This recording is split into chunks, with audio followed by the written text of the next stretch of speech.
The first time I saw apartment 313, it wasn't there. The second time it was waiting for me, with the door slightly open. And the worst part isn't that it appears every night at 3:13 a.m. It's that I already have the key.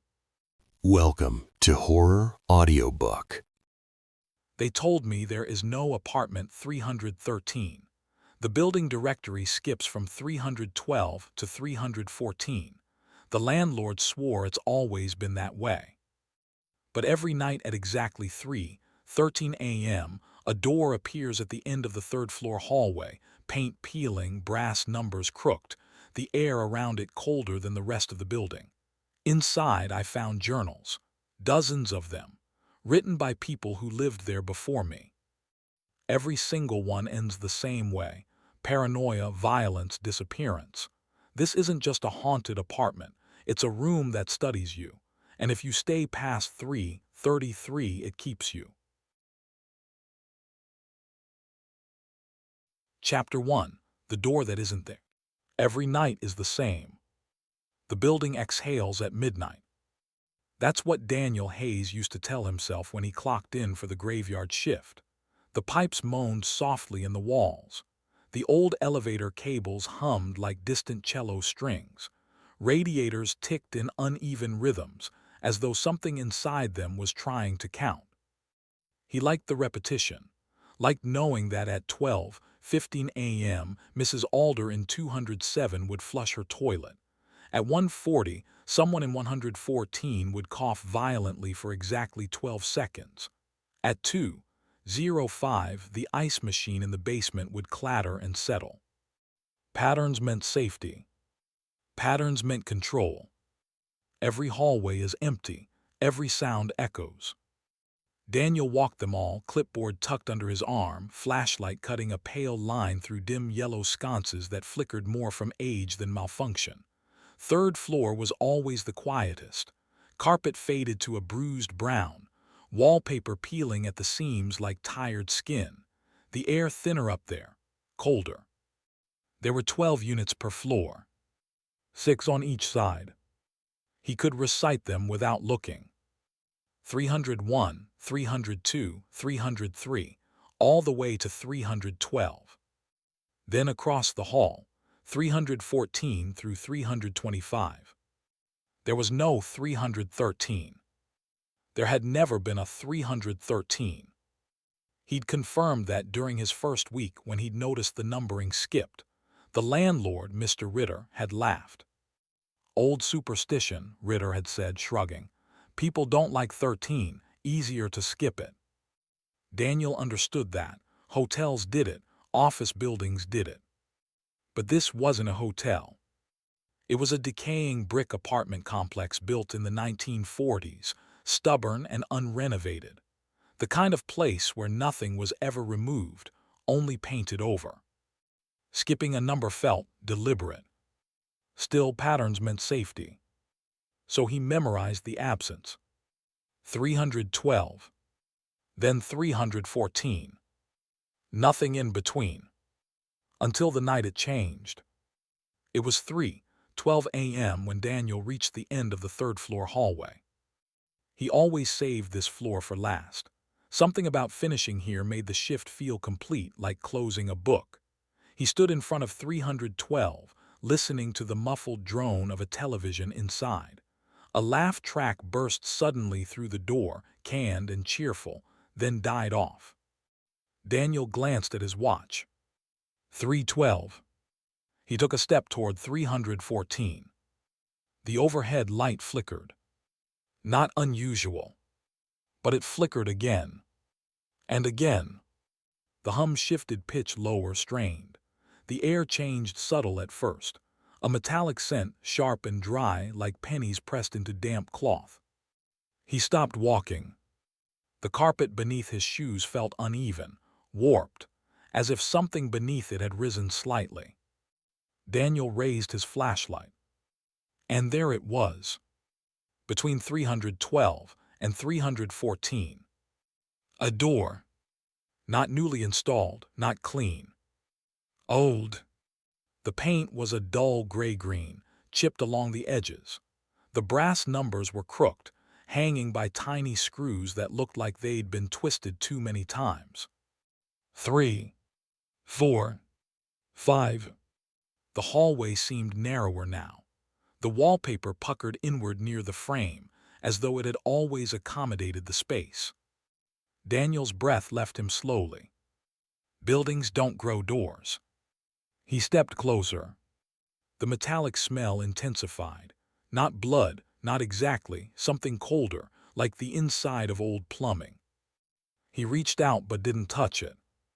The wood looked damp, though the rest of the hall was dry. The grain faintly rippled, subtle movement he might have imagined.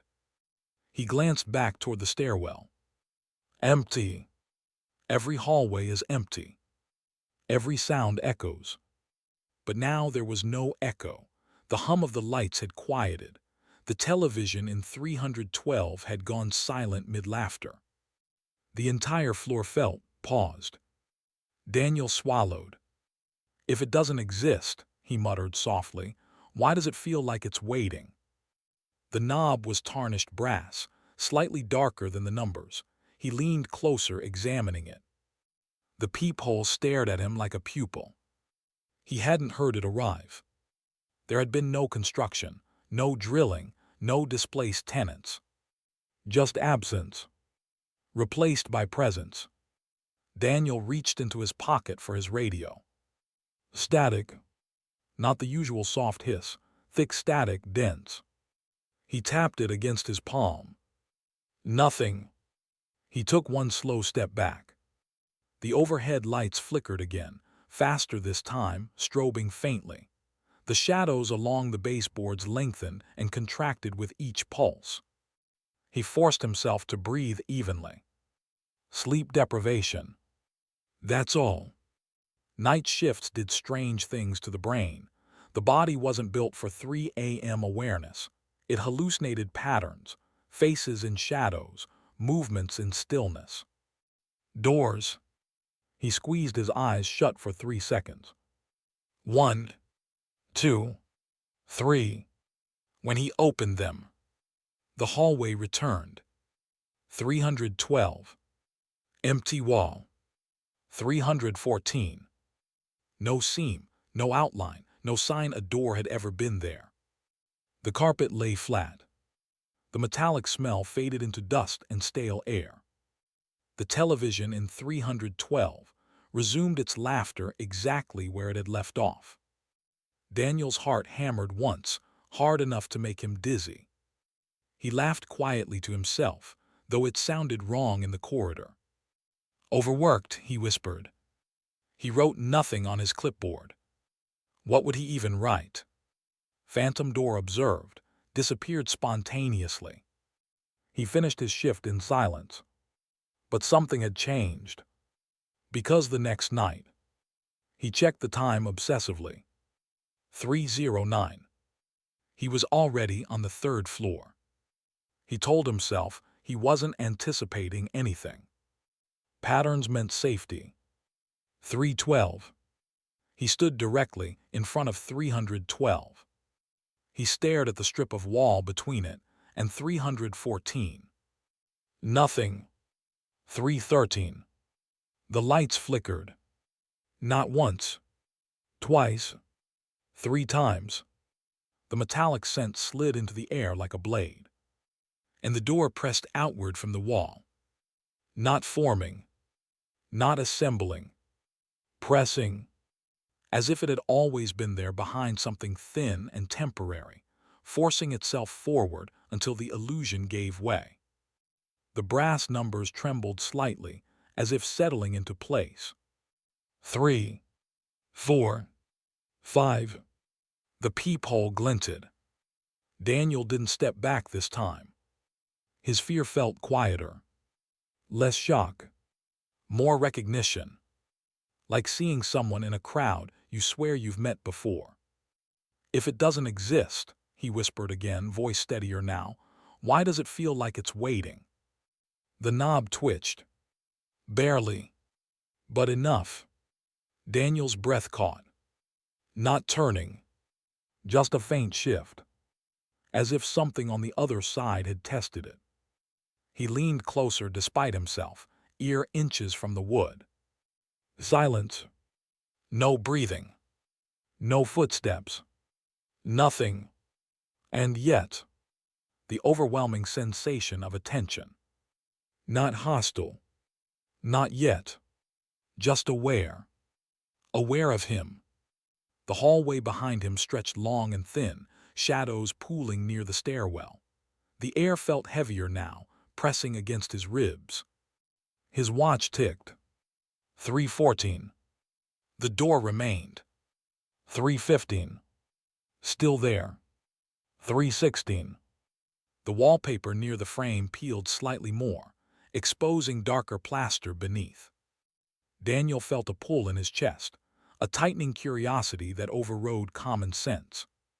This is how people die in stories, he thought distantly. Opening things.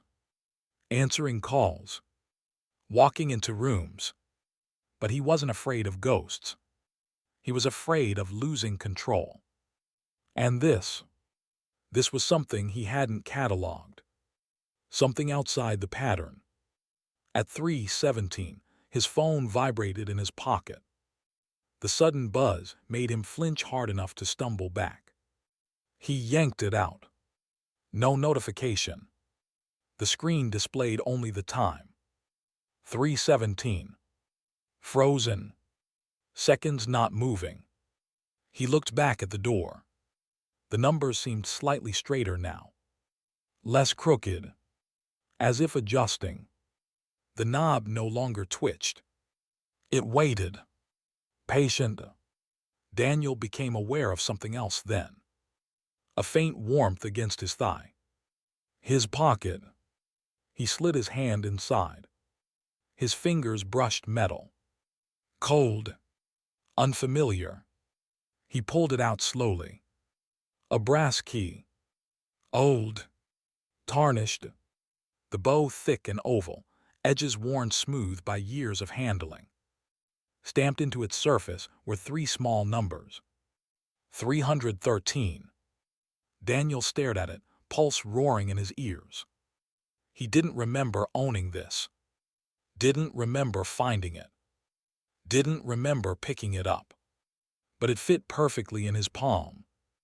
And the longer he held it, the more certain he felt. The door hadn't appeared randomly. It hadn't grown. It hadn't glitched into existence. It had responded. To him. The hallway lights steadied. The metallic smell deepened.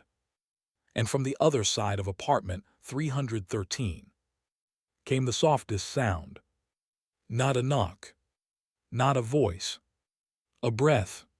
Slow. Measured. Matching his own.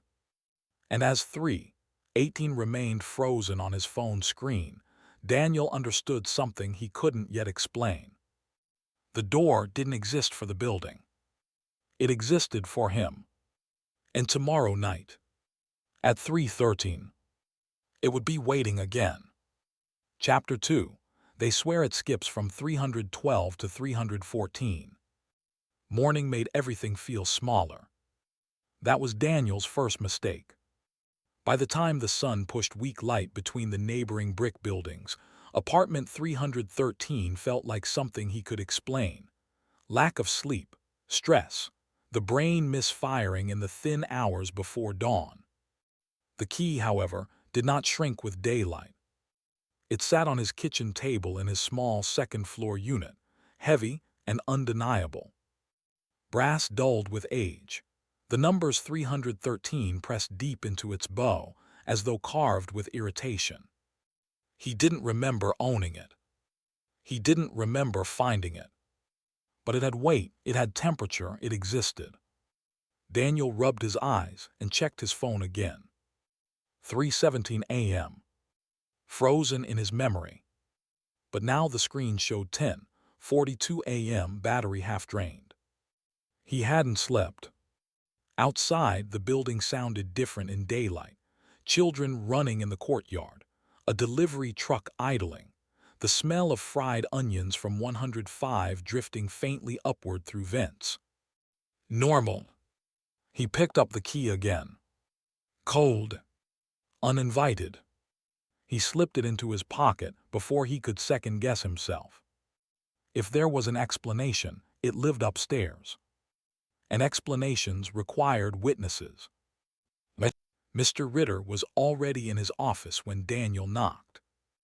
The landlord's space smelled of old coffee and lemon cleaning spray. Filing cabinets lined the walls, each drawer labeled in careful block letters. Rent receipts stacked neatly on the desk. Ritter looked up over his glasses. "You look like hell," he said without warmth. "Did this building ever have a 313?" Daniel asked. No preamble. Ritter blinked once. "What?" "Apartment 313, third floor." Ritter leaned back in his chair slowly, as if humoring a child. "It skips," he said. 312 to 314, always has." "Why?" 13, people are weird." Daniel studied the man's face. No flicker of hesitation, no tightening at the corners of his mouth. "Has anyone ever asked about it before?" Daniel pressed. Ritter exhaled sharply through his nose. "No, because it doesn't exist." The words felt heavier than they should have. "Doesn't exist." Daniel slipped his hand into his pocket, fingers brushing the key's ridges. "What if someone thought they saw it?" Ritter's eyes hardened slightly. "Then they need sleep." A pause stretched between them. The office clock ticked loudly. "Daniel," Ritter continued, softer now, "night shifts mess with you. This building's old, pipes make noise, lights flicker, your brain fills in blanks. Memory is unreliable. Buildings are not." Daniel nodded slowly. "Right," he said. But he wasn't finished. He started with Mrs. Alder in 207. She answered the door with a chain still latched, one pale eye peering through the crack. "Yes." "Quick question," Daniel said gently. "On the third floor, have you ever noticed a door between 312 and 314? Her brow furrowed. "There's no 313. "But have you ever seen?" "No," she cut in sharply. "I've lived here 12 years." Her chain rattled as she shut the door. The words echoed faintly in the hall. "There's no 313. He asked 3 more tenants throughout the afternoon. A college student in 304, a middle-aged man in 116, a nurse in 321. All the same answer. It skips. Always skipped. Why are you asking?" No confusion, no uncertainty. Certainty. That unsettled him more than disbelief would have. Memory is unreliable. Buildings are not. But what if both are wrong? The security room was in the basement. Daniel wasn't technically allowed to access the footage without Ritter's permission, but night shift workers developed quiet privileges. He knew the code. He'd memorized it months ago. The air in the basement felt damp and mineral-heavy. The lights buzzed faintly overhead, concrete walls sweating faint moisture. He sat in front of the monitor bank and pulled up the third-floor hallway feed. Timestamp yesterday, 3:10 a.m. The grainy black and white image showed exactly what he remembered. The hall, 312. Wall, 314. No door. He leaned closer. 3:12 a.m. Nothing. 3:13. The lights flickered slightly on screen. But no door formed. No ripple in the wall. No distortion. The carpet lay flat. He fast-forwarded to 3:17. Still nothing. Yet in his memory, he'd been standing inches from it. He'd smelled it. He'd heard breathing. He scrubbed backward. Paused. Zoomed in digitally on the section, between 312 and 314. Just wallpaper. A faint seam where two strips met. No outline. No frame. The hallway camera had captured nothing. Daniel's reflection stared back at him in the monitor glass, pale and uncertain. He rewound further. 3:08 a.m. There he was. Himself. Standing in the hallway. He watched as his recorded self approached 312. Paused. Stared at the blank wall. Stepped slightly to the side. Then, he leaned forward. Pressed his ear against empty plaster. Daniel's breath caught. On screen, he was clearly listening to something that wasn't there. His recorded hand lifted slowly, hovering midair, as though reaching for a knob. But in reality, there was no knob. No door. Nothing. The footage showed him standing before a bare wall, hands suspended inches from peeling wallpaper. Frozen. Listening. At 3:17, his recorded self jerked backward suddenly, stumbling as though startled. Then he looked down at his hand. The video glitched briefly, static rippling across the frame for less than half a second. When it stabilized, he was alone in the hallway, still facing nothing. Daniel felt cold despite the basement's stale warmth. Memory is unreliable. Buildings are not. But the footage suggested something worse. What if the building didn't show it? What if it hid it? Or what if it only showed it to him? He leaned back slowly in the chair. The security monitors hummed quietly. Behind him, the basement pipes ticked. For a moment, he considered the simplest explanation. He was losing his mind. Night shift, isolation, sleep deprivation. Humans hallucinate patterns in noise, faces in darkness, doors where there are none. But then, his hand drifted to his pocket. He removed the key again, placed it carefully on the desk beneath the monitors. On camera, the hallway showed nothing. In reality, the key glinted faintly under fluorescent light. Physical. Cold. Stamp 313. If the door was imagined, why did the key exist? If the building was solid, why did the footage glitch only when he touched the wall? The question shifted in his mind. Memory is unreliable. Buildings are not. But what if buildings remember differently than people? Daniel stared at the frozen hallway feed again. Empty. Predictable. Safe. He switched to live view. The third-floor hallway now lay sunlit through a narrow window at its end, dust drifting lazily in the beam. No door. Just 312. Then blank wall. Then 314. He let out a slow breath. Maybe that was the rule. Maybe it only appeared at night. At 3:13. For 20 minutes. He checked the time. 1:26 p.m. Hours to go. The day stretched before him like a hallway without variation. But something had changed.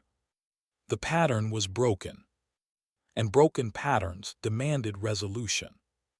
As he turned off the monitor and stood to leave, the screen flickered faintly behind him. Just once. A distortion near the center of the third-floor hallway. Daniel paused. Turned slowly. The feed looked normal again. Empty. Still. He stepped closer. Nothing. He almost laughed at himself. Sleep, he thought. Just sleep. He shut down the monitors and climbed the basement stairs. The air grew warmer with each step. Normal sounds returned, voices, doors closing, life continuing. But in his pocket, the key felt heavier than before. Not just metal. Intent. And somewhere above him, between 312 and 314. A space that didn't exist waited patiently for 313.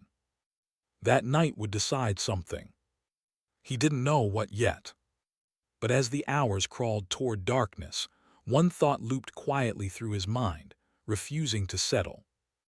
If the building insists it skips a number, why does it feel like something is counting down? Chapter 3. The key was already in my pocket. Daniel did not dream. That was what unsettled him most. He lay in bed through the afternoon, eyes closed, body heavy, but his mind refused to cross into sleep. No drifting images, no fragmented thoughts, just darkness and awareness. The key sat on his nightstand. He had placed it there deliberately, not in a drawer, not hidden. Where he could see it. Where it could see him. By 6:47 p.m., the room was dim again. The thin curtains let in only a gray wash of dying light. The building's familiar evening chorus began its routine. Doors shutting, distant televisions turning on, someone dragging a chair across hardwood above him. Normal sounds. Predictable sounds. Daniel sat up slowly. The key had shifted. Not dramatically, not enough to prove anything. But it had rotated slightly on the wood surface. The bow angled differently than he remembered. He told himself he must have bumped the nightstand earlier. He reached for it. The metal was warm. Not room temperature. Warm, as though it had been held. A faint smell rose from it, oxidized brass mixed with something subtler, rust and old rainwater, a scent like damp basement steps. He turned it over in his fingers. The engraving was crude. The numbers 313 carved deeper than necessary, edges rough, grooves uneven, not factory stamped, pressed by hand. Almost aggressive. I don't remember taking it. He murmured softly to the quiet room. The words felt strange spoken aloud. But it remembers me. He wasn't sure why he said that. Yet it felt true. The key was not random. It wasn't found. It was placed. Hours passed, though outside, the night stayed the same. By 11:58 p.m., Daniel stood in the lobby, beginning his shift again. He moved automatically, checking entry points, scanning the mailboxes, nodding politely to a tenant returning late from work. He felt detached from himself, like a man walking through a memory. The third floor waited above him. He avoided it at first. There was comfort in routine, even now. He saved it for last again. Patterns meant safety. At 3:09 a.m., Daniel climbed the stairs instead of using the elevator. He wanted the quiet. The stairwell smelled of old paint and dust. His footsteps echoed hollowly against concrete. When he reached the third-floor landing, the hallway stretched before him exactly as it always had. Long, narrow, faintly yellow-lit. 312. Blank wall. 314. He exhaled slowly. The key weighed heavily in his pocket. 311. He didn't move closer yet. He listened. The building felt different tonight. Not asleep. Not alive either. Attentive. At 3:12 the air thinned again. That metallic scent threaded its way down the hallway. The overhead lights buzzed lower. The wallpaper between 312 and 314 trembled faintly, barely perceptible, like skin tightening over muscle. Daniel stepped forward, and the door pressed outward once more. No sound of construction. No cracking plaster. It emerged as though it had always been waiting behind a curtain. Paint chipped. Brass numbers crooked. 3, 4, 5. The peephole reflected his face back at him, warped. He swallowed. The warmth in his pocket intensified. He removed the key slowly. It was warmer now, noticeably. The faint rust smell stronger, almost sweet in the air. His hand trembled, not violently, but enough to make the metal tremor faintly. The knob on the door gleamed slightly brighter than before, as if recognizing the object in his hand. "I don't remember taking it," he whispered again, staring at the numbers carved into the bow. "But it remembers me." A subtle click sounded from within the door. Not the knob. Deeper, like a lock aligning itself. Daniel froze. He hadn't moved yet. The door seemed to inhale.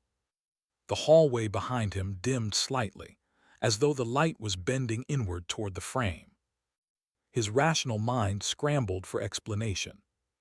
Mass hallucination? No. Carbon monoxide? Impossible, no alarms had gone off. Stress, sleep deprivation?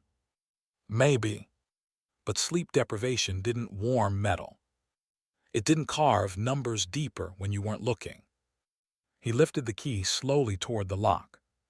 He hadn't checked whether it would fit. He hadn't tried. But something inside him already knew. The key slid into place effortlessly. A perfect match. The metal teeth seated with a soft, satisfied sound. His heartbeat quickened. He didn't turn it. Not yet. He pressed his ear lightly against the door. The wood felt faintly warm too. Inside, silence. Then, a faint scratching. Not frantic. Measured. Slow.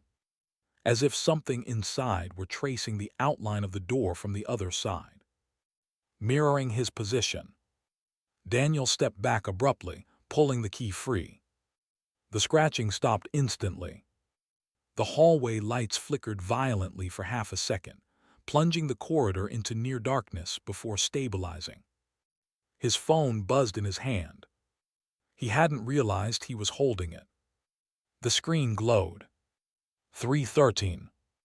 The seconds ticked normally this time. No freeze. He laughed softly, shakily. "See," he muttered, "just a door."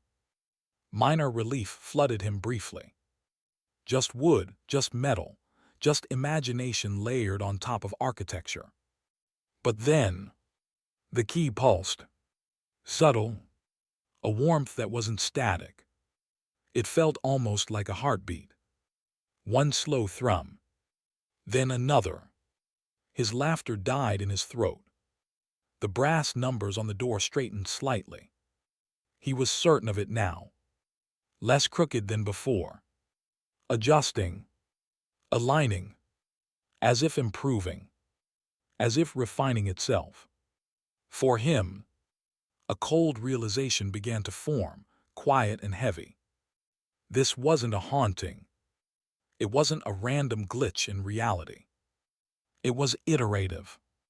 Learning. Memory is unreliable. Buildings are not.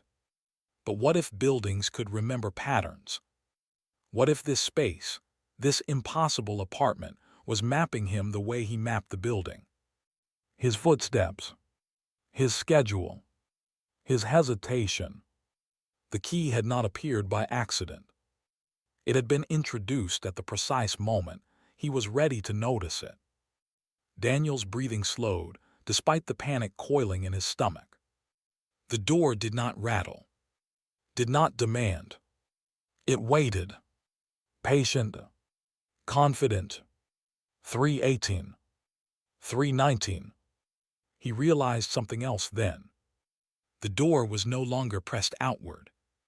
It looked settled. Integrated. As if it belonged there more naturally tonight than it had yesterday. The wallpaper around it no longer strained. It fit. Like it had always fit. He backed away slowly. The metallic scent lingered longer this time. Clinging to his clothes. His skin. He didn't attempt to turn the key. Not yet. Curiosity warred with instinct, but instinct won barely. At 3:32, the lights flickered once more. And at 3:33, the door softened, not vanished, not abruptly. It thinned, edges blurring, paint fading into plaster, the numbers dissolving into the wall as if absorbed. Within seconds, the hallway returned to its familiar absence. 312. Blank wall. 314. Daniel stood alone again. Except the key remained in his hand. Solid, warm, proof. He looked down at it. The engraving seemed slightly deeper than before, the edges more pronounced. He closed his fingers around it tightly, and for the first time, a darker thought surfaced beneath the fear. What if the door wasn't appearing randomly? What if it wasn't trying to scare him? What if it was waiting for him to be ready? The hallway felt longer now, colder, and as Daniel turned to leave, the faintest sensation brushed across the back of his neck. Like breath, matching his own rhythm. He didn't turn around. He didn't need to, because he understood something with chilling clarity. The key wasn't meant to unlock the door. It was meant to measure how long he could resist using it. And tomorrow night, at 3:13, the door would appear again, more aligned, more patient, and perhaps unlocked from the inside. Chapter 4. The room appears at 3:13 exactly. By the fourth night, Daniel stopped pretending he wouldn't open it. Acceptance came quietly, not dramatic, not heroic. It settled into him the way dust settles into carpet fibers, gradual, inevitable. All day he moved through the building in a haze. Tenants greeted him. He nodded. Someone joked about the weather. He smiled at the appropriate moments. But his thoughts circled one fixed point. 3:13 a.m. The key rested in his pocket like a promise. Hours passed, though outside, the night stayed the same. At 3:11, he stood on the third floor again. The hallway lights flickered once, almost politely this time. 312. Blank wall. 314. He exhaled slowly. 312. The metallic scent began its thin crawl through the air. The wallpaper puckered inward. And at exactly 3:13 a.m., the door pressed outward into existence. Not violently, not urgently.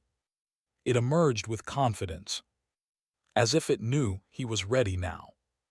The brass numbers hung straighter tonight. 3, 4, 5. The peephole caught the overhead light and held it. Daniel stepped closer. The key warmed immediately in his palm, responding before he consciously reached for it. He didn't hesitate this time. He slid the key into the lock. It turned smoothly. Too smoothly. Like it had been unlocked already. The click echoed softly down the hallway. He placed his hand on the knob. It was warm. Warmer than the key. Warmer than his own skin. He inhaled once. Then twisted. The door opened inward with a low sigh. The hallway ended abruptly at the cracked door, and beyond it, a room that should not exist. The first thing Daniel noticed was the air. Heavy, dense, like stepping underwater without the benefit of water. It pressed against his chest and ears, dulling distant sounds from the hallway behind him. He stepped inside. The door closed softly on its own. The lock did not click. The silence felt immediate and total. The apartment smelled faintly of old carpet and something electrical, like a space heater left running too long. A single overhead light buzzed weakly, casting a pale yellow wash across the living room. Outdated wallpaper peeled in long vertical strips, exposing darker plaster beneath. The pattern was floral, faded green and brown, the kind popular decades ago. The carpet was a dull rust color, worn into pathways as though someone had paced the same routes repeatedly. A sagging couch sat against the far wall. Across from it, an old television set, boxy, obsolete, rested on a low stand. The screen was off, yet it hummed. Softly, Daniel swallowed. "The room breathes when I do," he whispered without meaning to. Because it did. He inhaled. The air shifted subtly. He exhaled. The faint hum in the walls deepened. It was almost imperceptible, but synchronized. "The room breathes when I do." He took another step forward. The pressure in his ears intensified slightly. Behind him, the door remained closed. He resisted the urge to test it. Instead, he explored. The kitchen area was small and cramped, separated from the living room by a narrow archway. The linoleum floor curled at the edges. A single overhead bulb flickered faintly. The refrigerator stood against the far wall. White once, now yellowed. It buzzed continuously. The sound was wrong. Not mechanical. More like a throat clearing repeatedly. Daniel approached cautiously. He placed his hand against the refrigerator door. Warm. Everything in this apartment was warm. He opened it. Inside, nothing. No shelves. No light. Just darkness. Deeper than the space should allow. He shut it quickly. The buzzing resumed its steady hum. His phone vibrated faintly in his pocket. He pulled it out. 3:16 a.m. The seconds ticked normally. He exhaled in relief. Time was still moving. Still stable. Minor relief settled into his chest. This was just a space. An impossible space, yes, but physical. He could map it. Understand it. Control it. He moved down the narrow hallway toward what should have been a bedroom. The walls felt closer here. The air thicker. The buzzing from the refrigerator followed him faintly, like a distant memory. At the end of the hall stood a bathroom door. Slightly ajar. The mirror inside caught a sliver of light. He pushed the door open gently. The bathroom was small and outdated. Yellow tiles, rust stains beneath the sink, a medicine cabinet mirror mounted above the basin. Daniel stepped in. The pressure in the room increased again. His breathing sounded louder. He looked at his reflection. Pale, eyes slightly sunken from lack of sleep. Normal. He lifted his hand slowly. His reflection lifted its hand. Perfectly synchronized. He leaned closer. The mirror glass was slightly warped, distorting his face at the edges. He inhaled. The light flickered. He exhaled. The mirror fogged faintly. Not with condensation. With something darker. Like breath from the other side. "The room breathes when I do." His phone vibrated again. He glanced down. 3:17 a.m. The seconds ticked once. Then stopped. Frozen. 3:17. No movement. He tapped the screen. Nothing. He locked and unlocked it. Still 3:17. His heartbeat quickened. He looked back at the mirror. His reflection was still there. But something was off. Not movement. Not posture. Timing. He blinked. His reflection blinked a fraction of a second later. Daniel froze. He tested it again. He tilted his head slightly. His reflection followed. Delayed. Barely perceptible. But delayed. His mouth felt dry. He raised his hand quickly this time. The reflection lagged again. Half a breath behind. The pressure in the bathroom increased. His ears popped painfully. The light flickered violently for a moment. The reflection leaned closer than he had. Just slightly. Daniel staggered backward. His reflection did not. It remained close to the glass, watching him, smiling faintly. Not wide. Just enough. His chest tightened. "The room breathes when I do," he whispered again, but now it felt like a warning. The buzzing from the refrigerator deepened. The walls emitted a faint creaking sound, like joints adjusting. His phone still read 3:17. Frozen. He backed out of the bathroom slowly. The reflection did not move from the mirror. It stayed there, leaning close, watching. The living room felt narrower now. The couch slightly closer to the television. Had it moved? Or had he misjudged the space earlier? The hum from the TV grew louder. The screen flickered once. Static danced briefly across it. Then darkness again. The air grew heavier with each breath. He moved toward the front door. His hand grasped the knob. It did not turn. Locked. But he hadn't heard it lock. He pulled harder. Nothing. The apartment remained silent, except for the hums and subtle shifts in structure. His phone screen remained frozen. 3:17. The seconds would not advance. His breath grew uneven. And the room responded. The hum deepened. The wallpaper rippled faintly. The refrigerator buzzed louder. "The room breathes when I do." He forced himself to slow down. Inhale. Exhale. Inhale. Exhale. Gradually, the pressure eased slightly. The hum softened. The wallpaper stilled. The apartment mirrored his internal state. Matching him. Learning him. Mapping him. This wasn't a random haunting. It was calibration. His gaze drifted toward the hallway leading to the bedroom. He hadn't checked it yet. A part of him didn't want to. But another part, quieter, darker, needed to know. He stepped toward it. The carpet beneath his feet felt slightly softer now, as if worn by more footsteps than his own. The bedroom door stood open. Inside, a single mattress lay on the floor. No sheets. No pillow. And across from it, a second door, identical to the one he had entered through.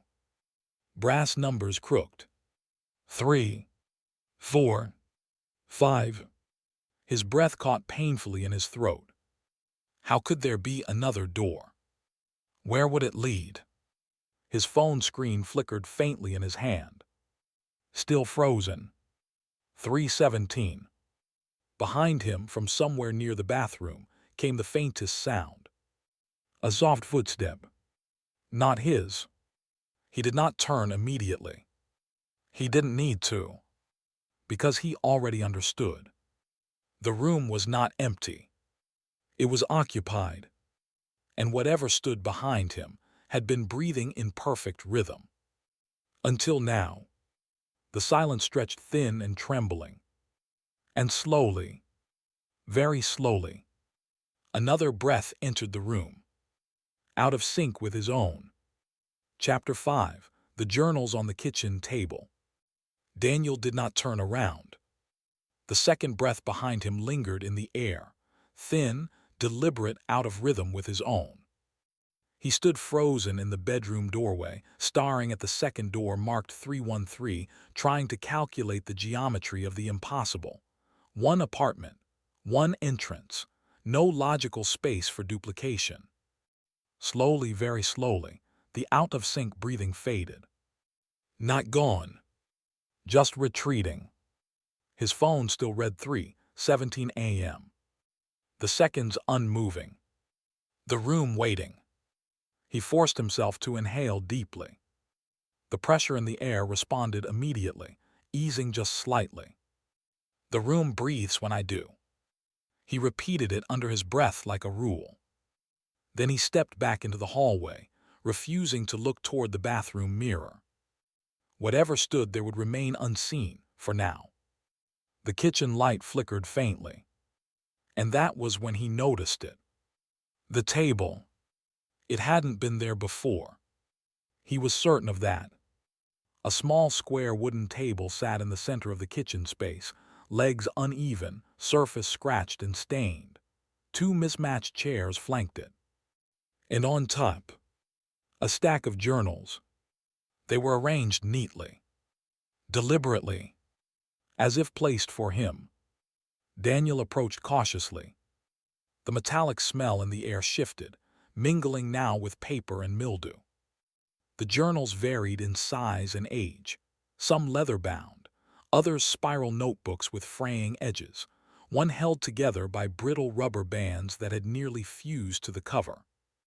Dust coated their tops, but only lightly. Not decades of neglect, just enough to suggest waiting. He reached out and touched the top one. Warm, like everything else in this room. He opened it. The handwriting inside was tight and careful at first, neat block letters. The date at the top read, October 14th, 1987. Daniel's stomach tightened. This building hadn't had major renovations since the 70s. The entry began calmly.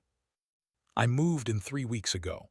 The layout feels odd, hard to explain, like I forget rooms exist until I walk into them.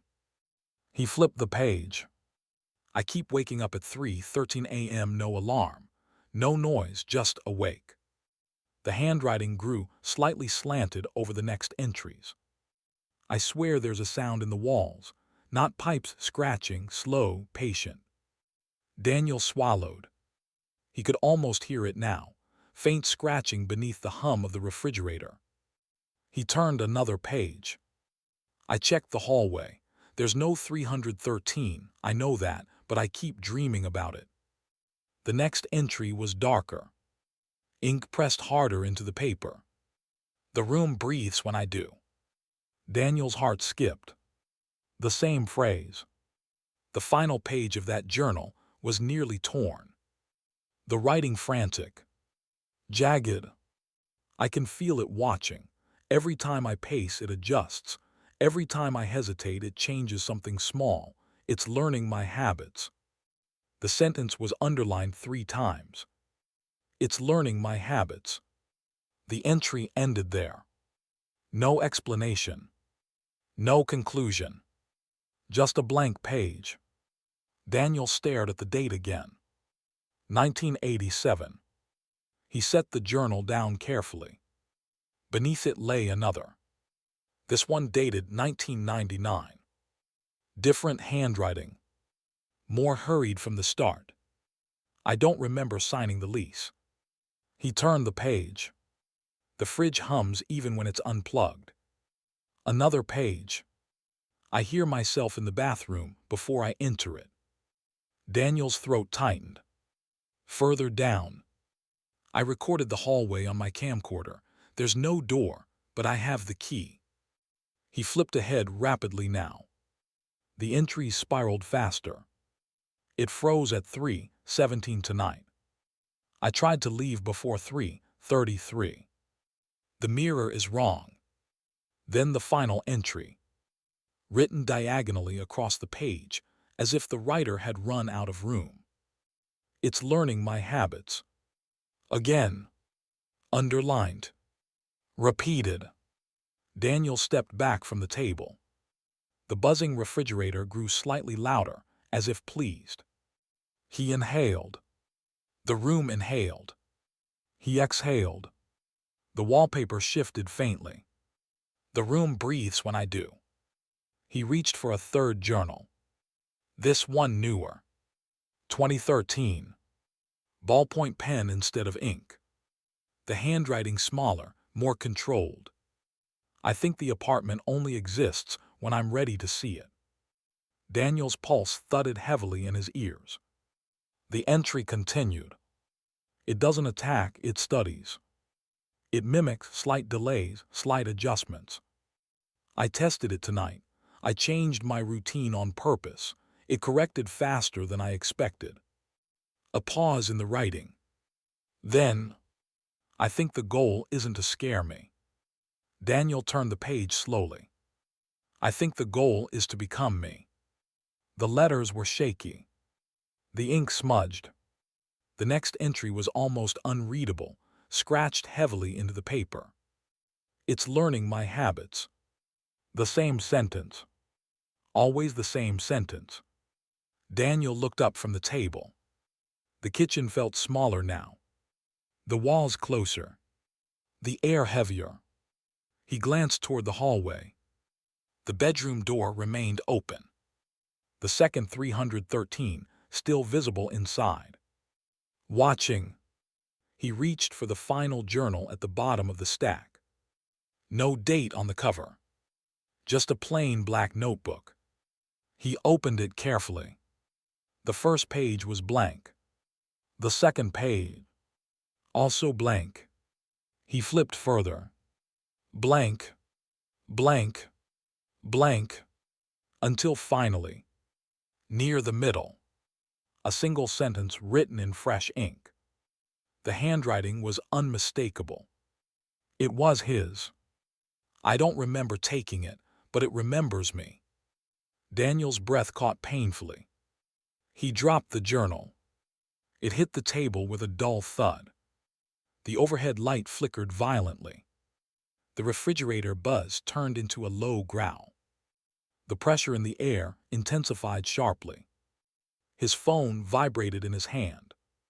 He looked down. 3:17 a.m.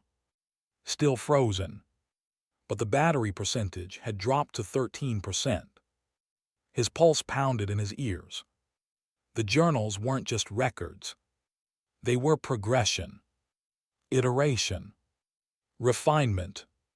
Each tenant observed, studied, adjusted, and every final entry ended the same way. It's learning my habits. The apartment wasn't random. It wasn't chaotic. It was systematic. He stepped backward slowly from the table. The chair behind him scraped slightly across linoleum. The sound echoed too long. From the bathroom hallway, a faint creak. Not loud. Just enough to signal movement. Daniel did not look. Because he understood now. The apartment didn't need to chase him. It only needed time. And time was frozen at 3:17. Which meant he hadn't stayed long enough yet. The room breathes when I do. He forced his breathing steady. The pressure eased slightly. The buzzing softened. But the warmth in the air intensified. As though the apartment were leaning closer. Absorbing. Memorizing. Mapping his rhythm. Mapping his fear. His routines. His hesitations. His curiosity. It's learning my habits. The words felt heavier now. Personal. He took one final look at the stack of journals. At the decades of tenants who had stood exactly where he stood. Thinking they were investigating something. When in reality, they were being measured. And from somewhere behind him, near the bedroom door, came the faint sound of pages turning. Slow. Deliberate. As if someone unseen had picked up the blank journal and begun writing. Chapter 6, they all wrote about the mirror. The pages were still turning. Soft. Measured. From somewhere near the bedroom. Daniel didn't move. The sound wasn't frantic. It wasn't violent. It had rhythm, like someone reviewing notes. Behind him, the refrigerator hummed. The overhead light buzzed faintly. The air pressed inward and released again in slow pulses. The room breathes when I do. He inhaled carefully. The air thickened. He exhaled. The pressure eased. The page-turning stopped. Silence settled. Daniel forced himself to move, not toward the bedroom but toward the bathroom. If the journals had taught him anything, it was this: the mirror mattered. They all wrote about the mirror. He stepped down the narrow hallway. The wallpaper brushed faintly against his shoulder, though he hadn't remembered it being that close before. The air felt cooler here, tinged with mildew and something metallic beneath it. The bathroom door remained open. The mirror waited. He paused in the doorway, studying it from a distance. The glass looked normal, clouded slightly at the edges, speckled with age. Harmless. He stepped inside. The tile floor felt colder than the rest of the apartment. He approached the sink slowly, careful not to make sudden movements. The mirror showed him as expected. Pale, eyes alert, jaw tight. He raised his hand deliberately. His reflection raised its hand. Perfect. He let out a small, strained breath of relief. Minor relief. Maybe the delay had been stress. Maybe. He blinked. The reflection blinked a fraction of a second later. Not enough for someone else to notice. Enough for him to feel it. Daniel didn't react immediately. He tested it again. He tilted his head slowly. The reflection followed. But there was that half-second lag. Subtle. Wrong. The light above him flickered once. He leaned closer. The mirror's surface seemed slightly deeper than glass should allow, as if there were space behind it, as if he could step through if he pressed hard enough. He inhaled sharply. The reflection inhaled too, but not quite at the same moment. A breath behind. The room breathes when I do. Except now, something else was breathing too. He held his breath. The reflection continued breathing. Just once. A shallow inhale.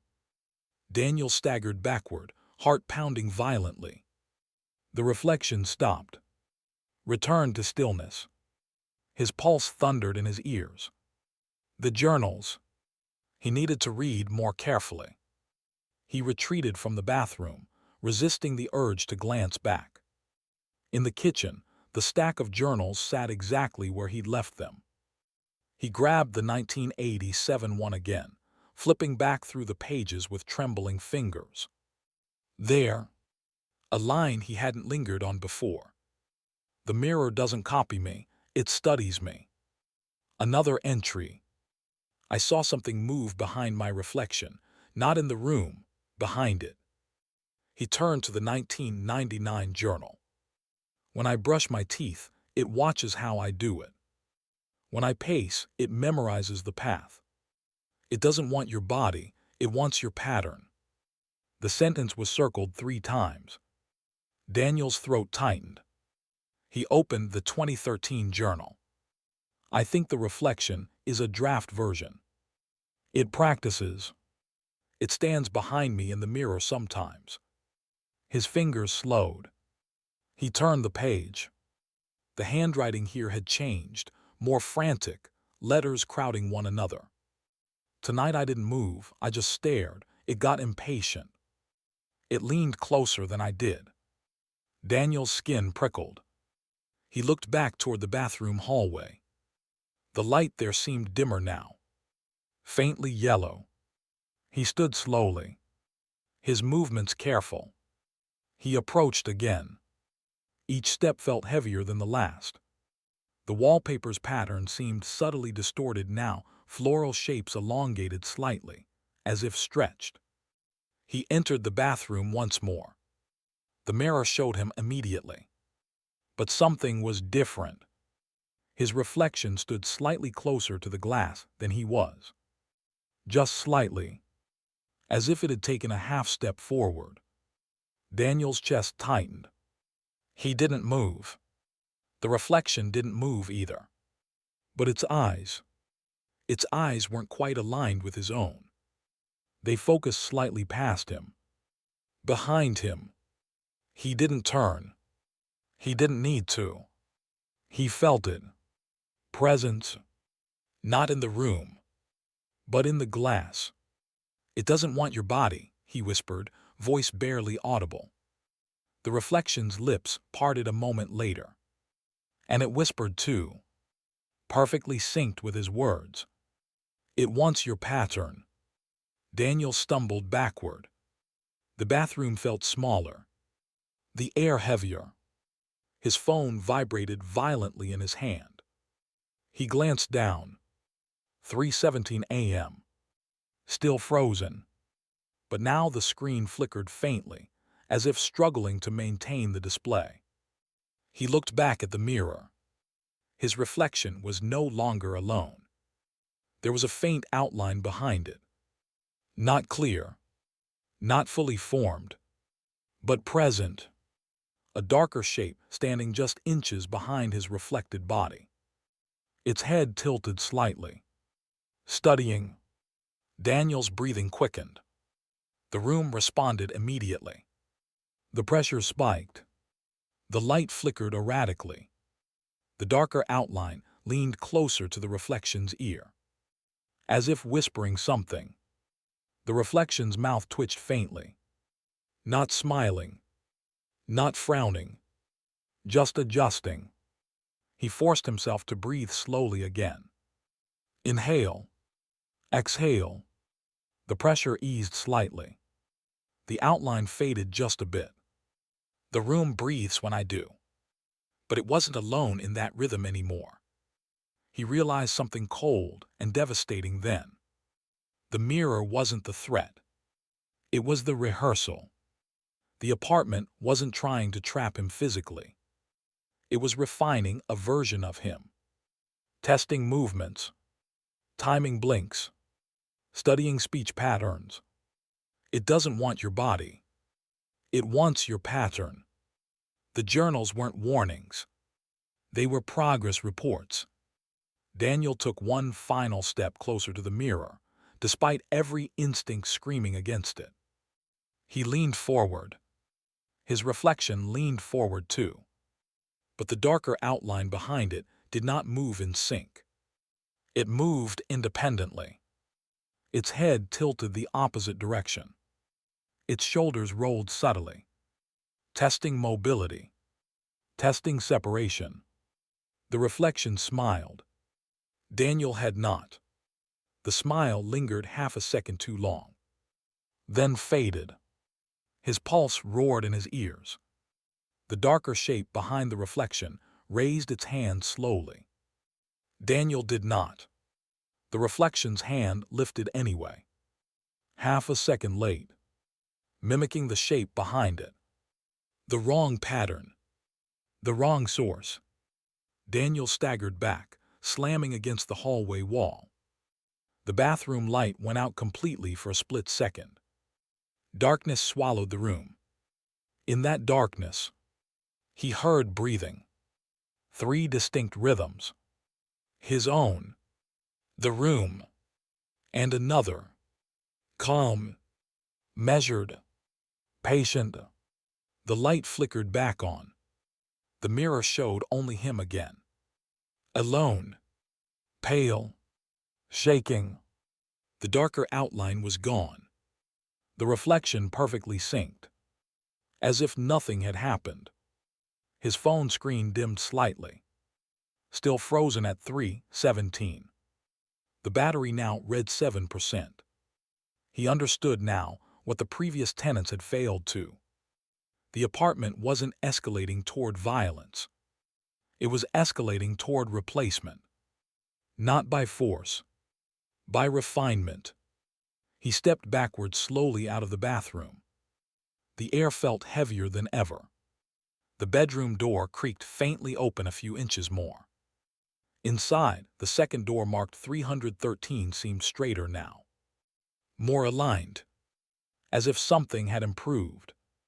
Daniel's breath hitched. Because he realized, if the reflection was the draft version, then the second door in the bedroom was the final copy. And somewhere behind that door, something was practicing being him. Perfecting the pattern. Chapter 7, 3:33 is when it decides. Daniel understood the rule now. He didn't know how he understood it, or when it had settled into his bones, but it felt undeniable. 3:33 a.m. That was the threshold. The journals had whispered it between frantic lines and smudged ink. If you're still inside at 3:33, it has chosen you. His phone still read 3:17. Battery 7%. Frozen. The apartment hummed softly around him, patient as ever. The second door in the bedroom waited, brass numbers straightened now, polished by repetition. He stood in the hallway between the kitchen and the bedroom, breath shallow but controlled. The room breathes when I do. He inhaled. The walls tightened slightly. He exhaled. They eased. Time felt suspended, but he knew it wasn't truly stopped, not for the apartment. Only for him. A thought crawled slowly through his mind. What if the freeze wasn't a malfunction? What if it was insulation? Protection. So he wouldn't know how close he was to the decision. He stepped into the bedroom.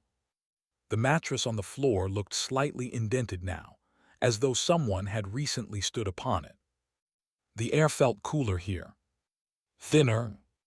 The second door loomed directly across from him.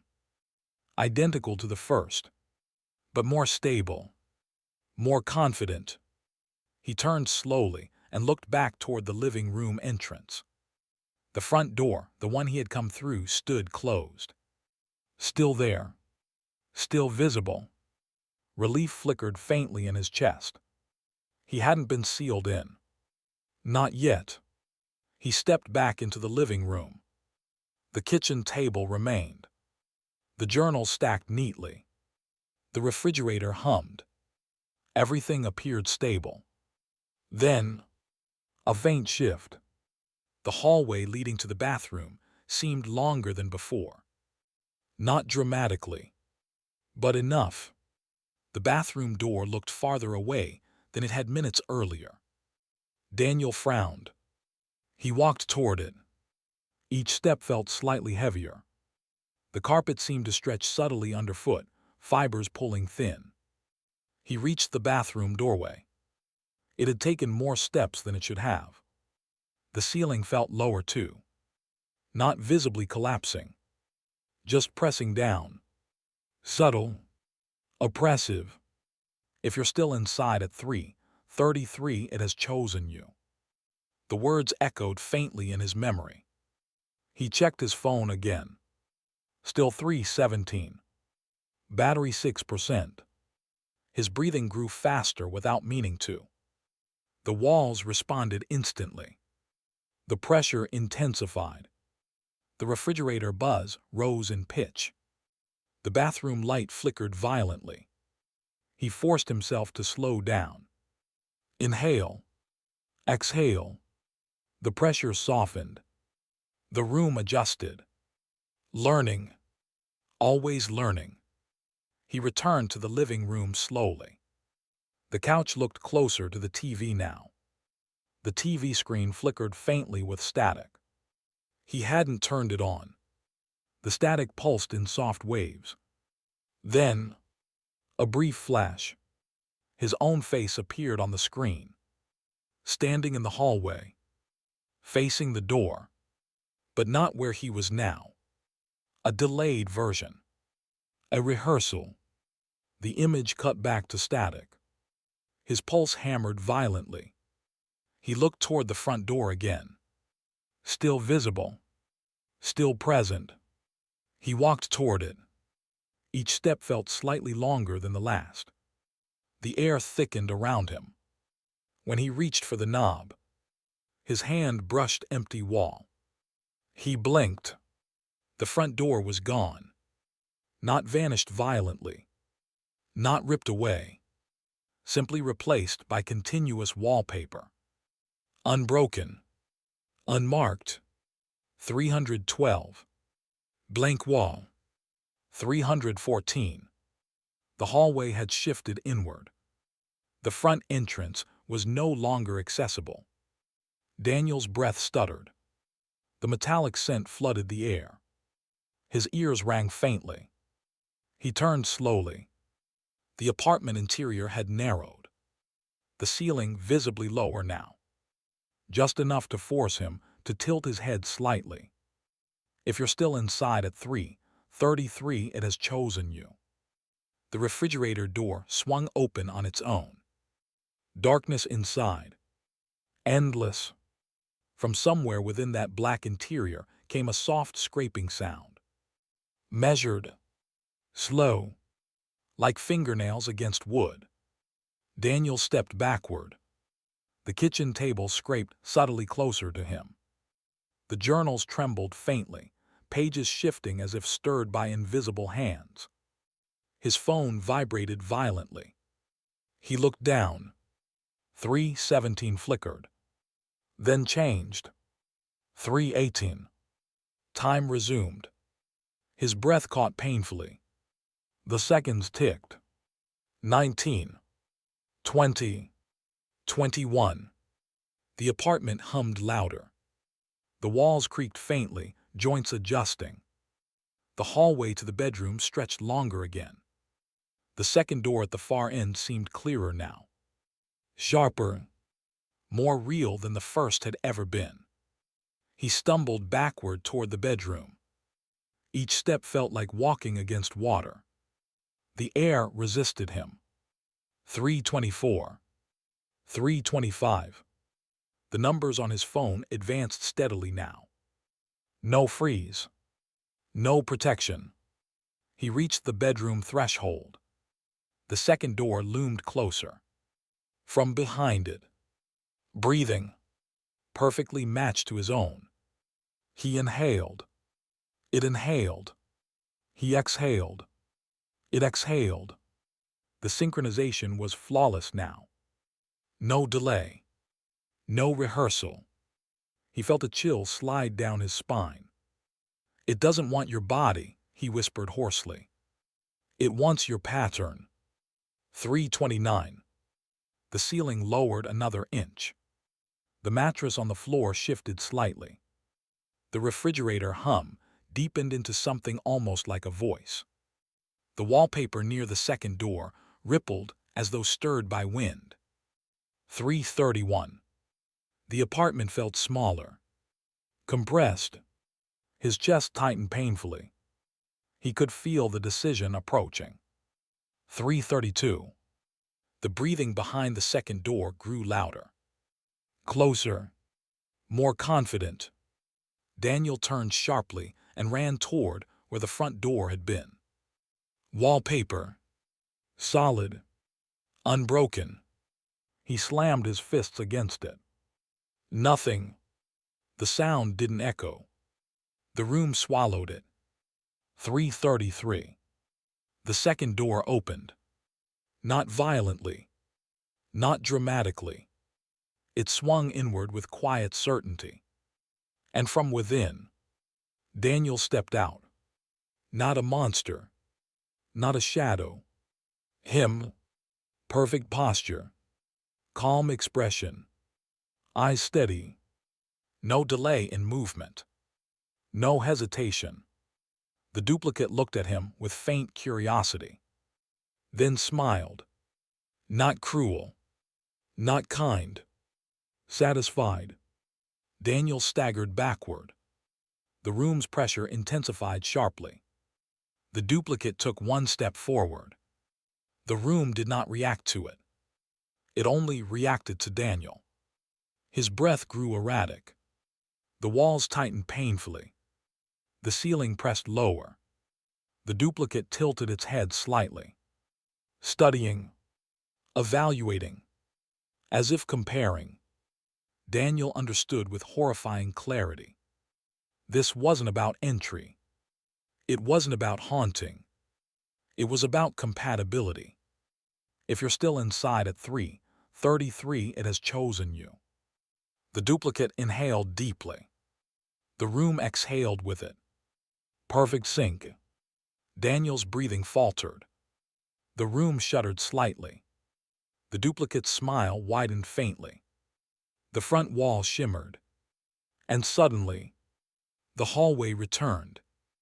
312. Blank wall. 314. The front door reappeared. The refrigerator quieted. The ceiling lifted slightly. The duplicate stood still in the bedroom doorway. Daniel's phone read 3:34. Time continued. The duplicate stepped backward slowly into the second doorway. It did not break eye contact. The door closed gently behind it, and the second door dissolved into wallpaper. The apartment began thinning, edges fading, furniture blurring. Daniel stumbled forward and found himself back in the third-floor hallway. Alone. No door. Just 312. Then blank wall. Then 314. His phone read 3:35 a.m. Battery 2%. The metallic scent faded. The lights steadied. The building resumed its quiet breathing. Daniel stood trembling in the hallway. Alive. Unreplaced. For now. But he understood something he hadn't before. The apartment hadn't failed. It hadn't lost. It had measured. It had compared. And at 3:33, it had decided not to keep him. Not yet. Which meant tomorrow night it would try again. Refined. Improved. Closer to perfect. Chapter 8. The Tenant Who Fought Back. Daniel did not go home after that. He stood in the third-floor hallway long after 3:35 a.m., staring at the blank space between 312 and 314, waiting for it to flicker back into existence. It didn't. The building resumed its ordinary rhythm. Pipes ticked softly. Someone coughed behind a closed door. An elevator cable hummed faintly through the shaft. Normal. Predictable. Almost insulting. At 4:12 a.m., Daniel descended to the lobby and sat behind the desk, hands clasped tightly together, staring at nothing. It had measured him, compared him, decided he was incomplete. That was the worst part. Not chosen. Not rejected. Just not finished. By the time his shift ended, a single thought had taken root in his mind. Someone must have tried to fight it. Someone must have pushed back. The journals had shown fear, escalation, paranoia. But buried in those pages had been hints of resistance. He returned to apartment 313 the following night before 3:13. He didn't wait for curiosity to pull him in. He went in armed, with his phone fully charged, a small handheld recorder from the security office, and a quiet, desperate determination. If it studied patterns, he would disrupt them. At exactly 3:13 a.m., the door pressed outward. He unlocked it, stepped inside. The air felt heavier than ever. The ceiling slightly lower. The couch positioned a few inches differently than the night before. It was improving. He moved directly to the kitchen table. The journals were waiting. But there was something new. At the bottom of the stack, a small cassette recorder. Old.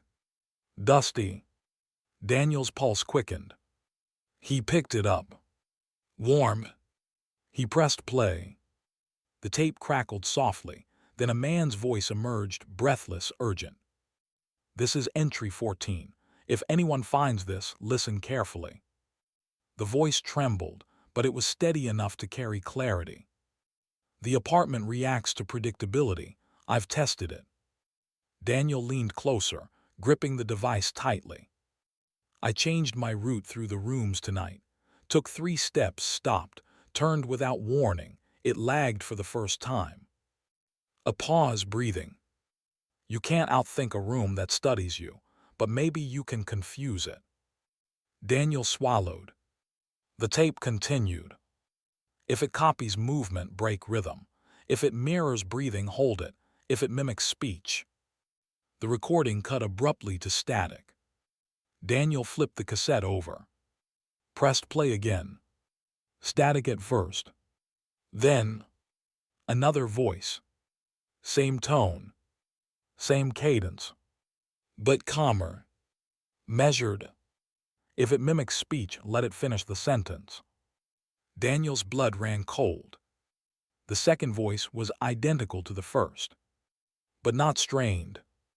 Not panicked. Confident. The tape continued. It doesn't want your body, it wants your pattern. The refrigerator buzz grew louder in the background of the recording. I tried recording in the bedroom. I heard myself arguing from the living room. A pause. Then, the panicked voice returned. That wasn't me. The tape ended with a sharp click. Daniel stared at the recorder. The tenant who fought back. He hadn't just written. He had documented. Daniel grabbed the final black journal, the blank one that had contained his own handwriting. New entries filled its pages now. Fresh ink. He flipped through them rapidly. The handwriting wasn't his. But it was close. Close enough to unsettle him. Entry 1. I will alter my breathing pattern every 60 seconds. Entry 2. I will change packing intervals. Entry 3. I will reverse my speech cadence mid-sentence. Daniel's chest tightened. The next page contained a transcription. 3:21 a.m. Heard myself in kitchen saying, "Stop copying me." 3:22 a.m. Heard myself respond from bedroom, "I'm not." His fingers trembled. Another page. 3:25 a.m. I'm arguing with myself now. 3:27 a.m. It knows my counter patterns. The ink grew more frantic. You can't outthink a room that studies you. Underlined heavily. The final entry was jagged, words overlapping. It's faster tonight. It predicted my unpredictability.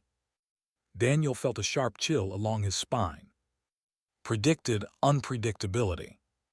Of course. The apartment didn't just study habits. It studied change. It studied resistance. The cassette recorder crackled again in his hand, though he hadn't pressed play. A soft whir. Then, his own voice. Calm. Steady. You can't outthink a room that studies you. Daniel froze. He hadn't recorded that. The recorder clicked off. The kitchen light flickered. He inhaled sharply. The walls tightened immediately. He forced himself to breathe unevenly, short, sharp bursts. The room responded. But slower. He changed rhythm again. Held his breath for 5 seconds. Exhaled suddenly. The refrigerator buzz stuttered. A flicker of delay. Hope flared briefly in his chest. Maybe confusion was possible. He turned abruptly and sprinted toward the bathroom. Then stopped mid-step. Turned backward. Walked slowly instead. Changed direction again. The wallpaper rippled uncertainly. The air pressure fluctuated unevenly.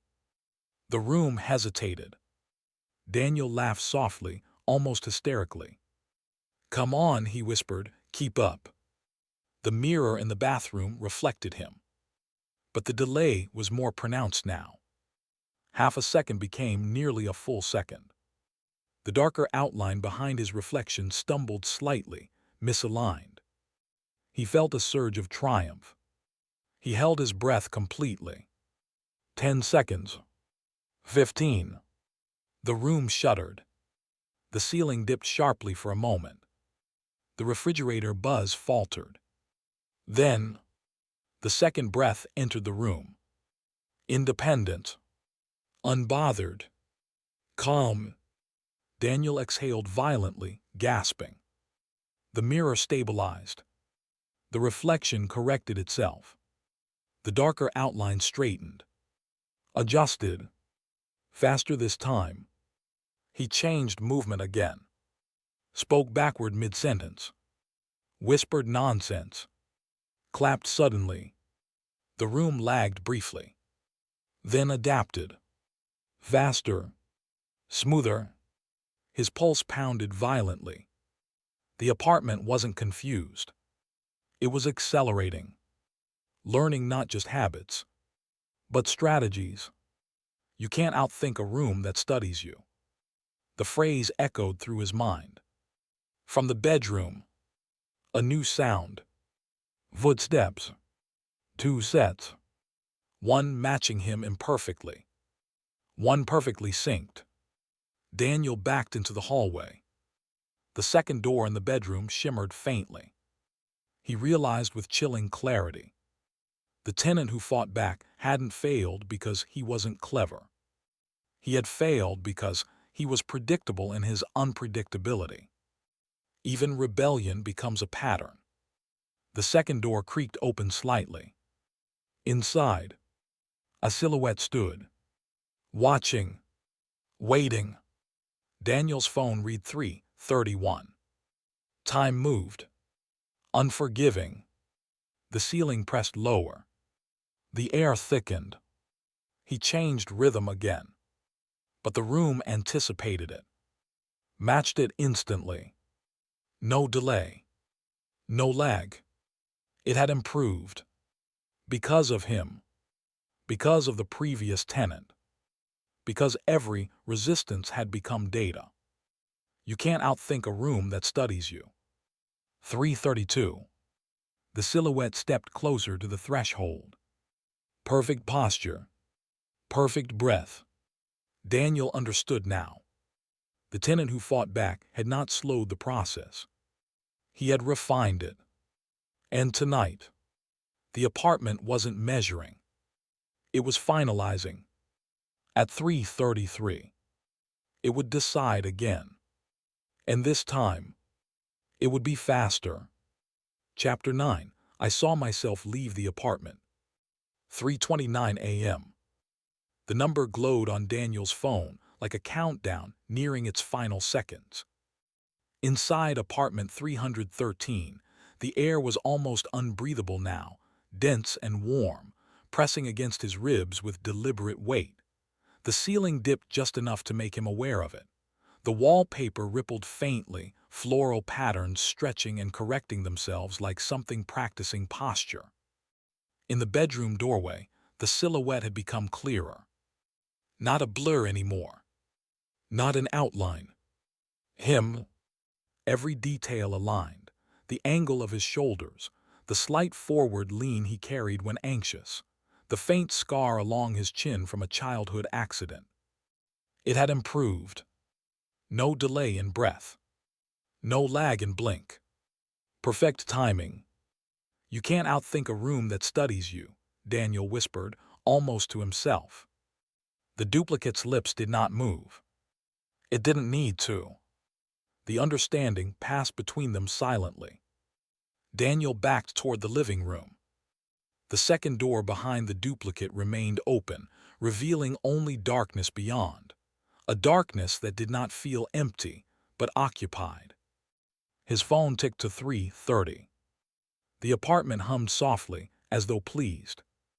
Daniel made a decision then, not strategic, not clever. Instinctual. He ran. Not toward the bedroom. Not toward the refrigerator's dark interior. Toward where the front door should be. This time it was there. Solid. Real. He grabbed the knob and twisted. Unlocked. The door swung open into the third-floor hallway. Cold air rushed against his face like water breaking over him. Relief surged violently in his chest. He stepped into the hallway and turned back. The interior of 313 looked smaller now, compressed, almost apologetic. The duplicate stood inside the threshold, watching. Then, at 3:29, the duplicate stepped forward. Not at 3:33. Not at the decision point. Early. It crossed the threshold calmly. Into the hallway. Daniel froze. The apartment behind the duplicate remained visible for a moment longer. Then thinned. Then dissolved. The wallpaper sealed itself between 312 and 314. No door. No seam. Just empty wall. The duplicate stood 3 feet away from Daniel, under the flickering third-floor lights. In the real building. In the real hallway. Its expression was neutral. Calm. Studying. Daniel's breath hitched painfully. The duplicate's breath remained steady. A faint metallic scent lingered in the corridor. The hallway felt subtly altered, longer than before, lights slightly dimmer. "Stay back," Daniel whispered. The duplicate tilted its head slightly. Not mockingly. Curiously. As if evaluating tone. Then it did something worse than attack. It turned away from him. Calmly. And began walking down the hallway. Toward apartment 312. Daniel's stomach dropped. "No," he breathed. The duplicate walked with his exact stride. The same length of step. The same rhythm. Perfect. It stopped in front of 312. Raised its hand. Knocked. 3 slow raps. From inside 312, the television laugh track burst loudly, then cut off mid-sound. Silence. The door opened. Mrs. Alder stood there, chain unlatched this time. She looked at the duplicate, at Daniel, and smiled faintly. "Working late again?" she asked warmly. The duplicate smiled back. "Perfectly." "Yes, ma'am," it replied. Daniel's voice. Steady. Polite. Mrs. Alder nodded and closed the door. The duplicate stepped back. Then, it turned its head slowly over its shoulder, looking directly at Daniel. The hallway seemed narrower now. Oppressive. A thought formed in Daniel's mind without invitation. "One of us belongs here." The duplicate held his gaze for a long moment. Then it did the unthinkable. It walked to Daniel's own apartment door at the end of the hall. Number 214. It slid a key from its pocket. The same brass key. Stamped 313. It inserted it. Unlocked the door. And stepped inside. Daniel's pulse roared violently in his ears. "No," he whispered hoarsely. He ran down the hallway. The carpet seemed to stretch beneath him, lengthening slightly with each step. He reached 214. The door stood ajar. He pushed it open. Inside, everything was normal. Couch, coffee table, curtains drawn. But the air felt off, as if someone had just left. He stepped inside cautiously. The faintest indentation remained on the couch cushion. Still warm. He hurried to the bathroom mirror. His reflection stared back at him. Perfectly synced. No delay. No shadow behind it. He checked his phone. 3:32 a.m. Time still moving. He rushed back into the hallway. The third floor stretched long and dim. 312. Blank wall. 314. No trace of 313. No duplicate. No metallic scent. Nothing. Normal. Predictable. Almost insulting. Daniel leaned against the wall, breathing hard. His mind raced. Had it escaped? Had it replaced him already? He checked his hands. Solid. Real. His pulse steadying. Then, from inside 312, a cough. Not Mrs. Alder. His. Soft. Clearing its throat. Daniel's stomach twisted violently. One of us belongs here. The phrase repeated in his mind like a ticking clock. He backed slowly away from 312. The hallway lights flickered once, twice, then steadied. His phone ticked to 3:33. Nothing happened. No door. No shift. Just silence. Daniel exhaled shakily. Maybe the apartment had changed tactics. Maybe the decision no longer happened inside 313. Maybe. A soft knock echoed from behind him. He turned slowly. At the far end of the hallway, between 312 and 314, the wallpaper rippled faintly. A seam formed. The outline of a door pressed outward. 3, 4, 5. The brass numbers straighter than ever. More polished. The door opened slightly. And inside, he saw himself, standing in the living room of apartment 313. Calm. Perfectly synced. Waiting. Daniel felt something cold settle into his chest. The hallway around him seemed to blur slightly at the edges. Not vanish. Not yet. But thin. One of us belongs here. He realized then the truth wasn't about replacement. It wasn't about invasion. It was about selection. The building didn't need two Daniels. It only needed one. The better one. And tonight, it had let one walk free. The question wasn't whether he had escaped. The question was, which one of them had? Chapter 10. The hallway skips a number again. Daniel did not sleep the next day. He tried. He lay on his couch, eyes closed, listening to the faint daytime sounds of the building. The elevator's groan, children running in the courtyard, a vacuum cleaner humming somewhere above him. Normal sounds. Predictable sounds. But every time he began to drift, he saw it. Himself, standing in the doorway of 313. Calm. Certain. Waiting. By 6:00 p.m., he stopped pretending rest was possible.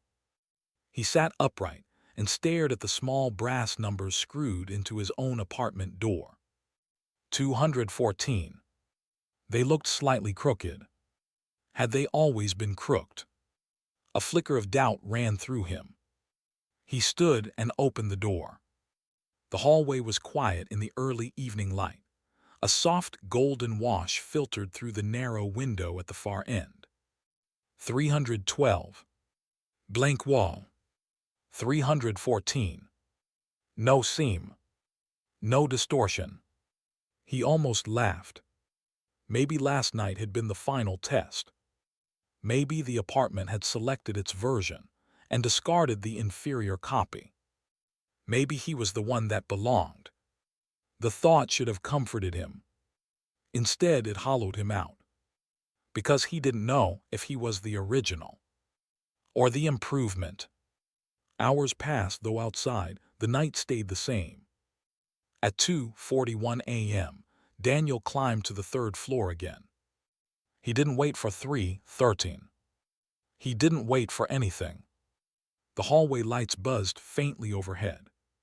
The air felt normal. Light. Almost sterile. He walked to the space between 312 and 314. He reached out, touched the blank wallpaper. Cold. Solid. Unbroken.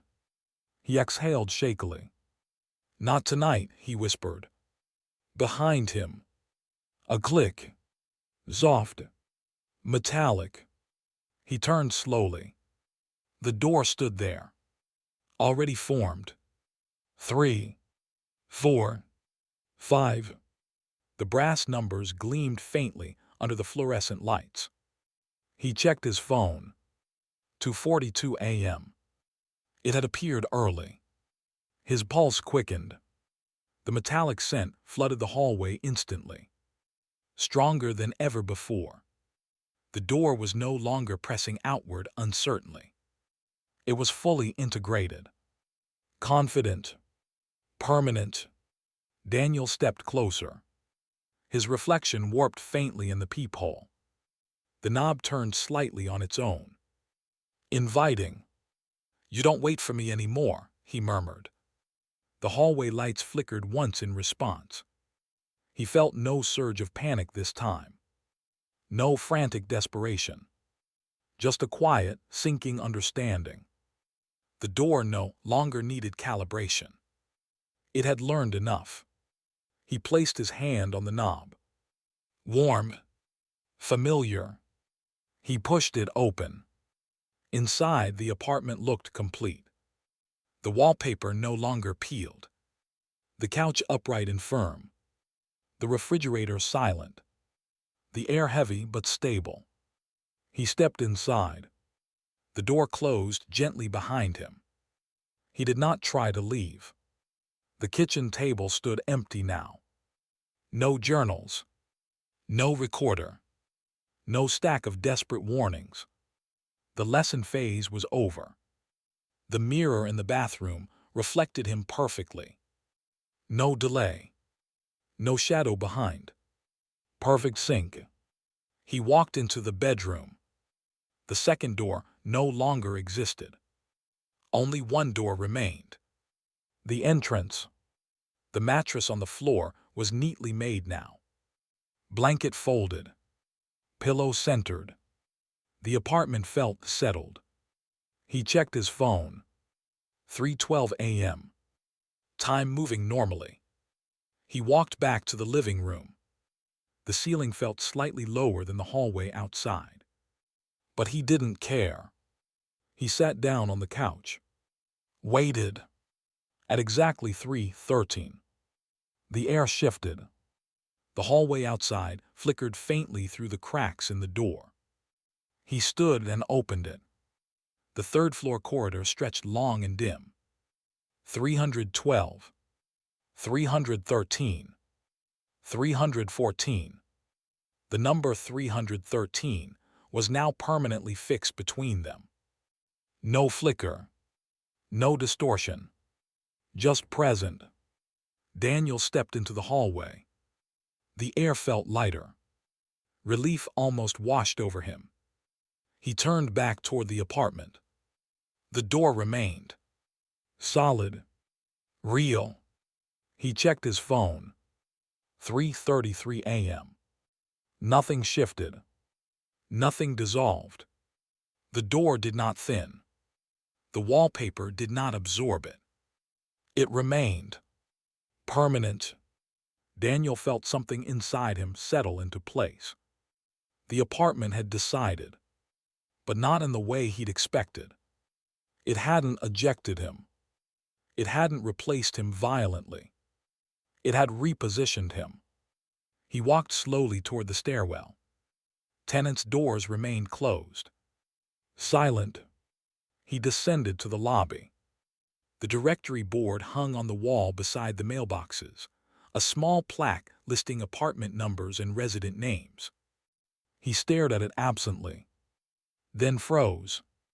The list read 101, 112, 201, 213, 315, 325.